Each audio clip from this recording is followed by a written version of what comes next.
I live for somebody to tell me you can't do that, it'll never work.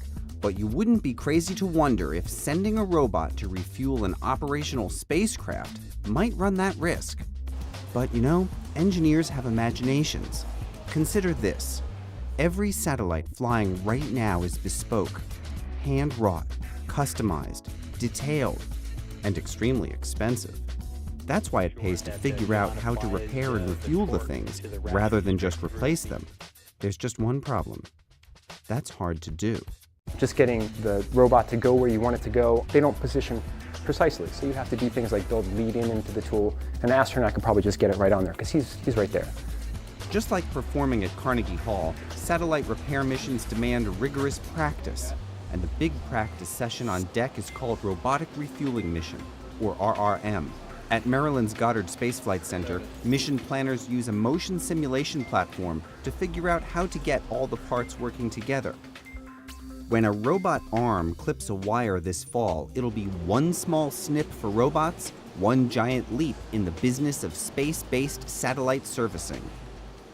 The last space shuttle flight delivered hardware looking a lot like this right to International Space Station. It's a box of practice equipment, a busy board, valves, nozzles, clamps, and more to simulate the side of an actual satellite. A Canadian robot called Dexter will interact with the practice gear. It's different in space than here on the ground, but that's kind of the point. The whole thing is a learning experience, a big one.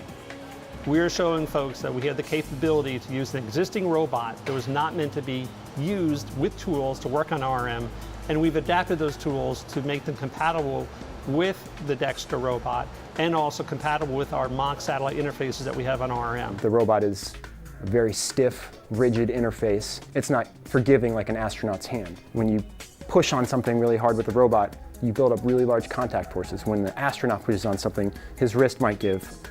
He's got his own internal sort of software compliance running. Station astronauts won't be involved. This will be a mission run from the ground.